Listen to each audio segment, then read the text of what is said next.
দেখুন, এখন ঘড়িতে 9:30 বেজে গেছে। আমাদের এখন ইচ্ছা হয়েছে ফুচকা খেতে যাব। তাই দু বন্ধু মিলে চললাম ফুচকা খেতে। দেখুন, যাচ্ছি। এই যে এবার আমরা দরজায় তালা লাগাচ্ছি।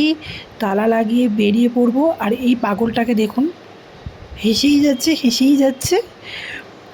ভীষণ বিরক্ত লাগছিল। সন্ধ্যে থেকে ভাবছি খাবো খাবো, কিন্তু 10টা বেজে গেছে বুঝতেই পারিনি। তাই আমরা হঠাৎ করে বেরিয়ে পড়লাম ফুচকা খেতে। এই যে আমরা যাচ্ছি ফুচকা খেতে। আর একে দেখুন, এ ভিডিও করেই যাচ্ছে করেই যাচ্ছে। আমি তো বুঝতেই পারছি না কী করতে চাইছে। রাস্তায় বেরিয়ে পড়েছি ফুচকা খেতে। চললাম ফুচকা খেতে। ভীষণ টায়ার্ড লাগছিল এবং আমরা সব সময় ল্যাদ খাই, ঠিক আছে? তাই ভাবলাম ফুচকাটাই খেয়ে আসি।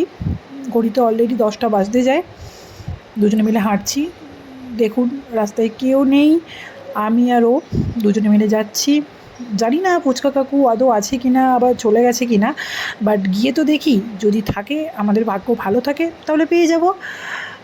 হ্যাঁ, ফুচকা কাকু চলেই যাচ্ছিলো, বাট আমাদের ভাগ্যটা ভালো, আমরা পেয়ে গেছি। তাই চললাম। দেখুন, ফুচকা কাকুর কাছে চলে এসেছি। এবার খাওয়ার পালা।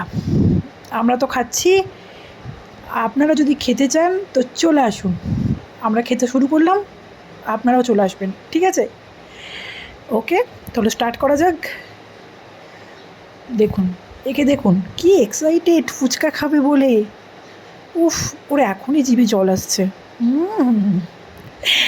দেখুন দেখুন করছে, দেখুন। ওর ফুচকা পেলে আর কিছু চায় না। ও হচ্ছে ফুচকা প্রেমী। হ্যাঁ, আমিও অবশ্যই ফুচকা খেতে ভালোবাসি। ভীষণ ভালো লাগে আমারও ফুচকা খেতে। বাট ফুচকাটা এত সুন্দর বানিয়েছিল, গন্ধরাজ লেবু, মটর কড়াই। উফ, এই কাকুর ফুচকা আলাদা লেভেলেরই খেতে।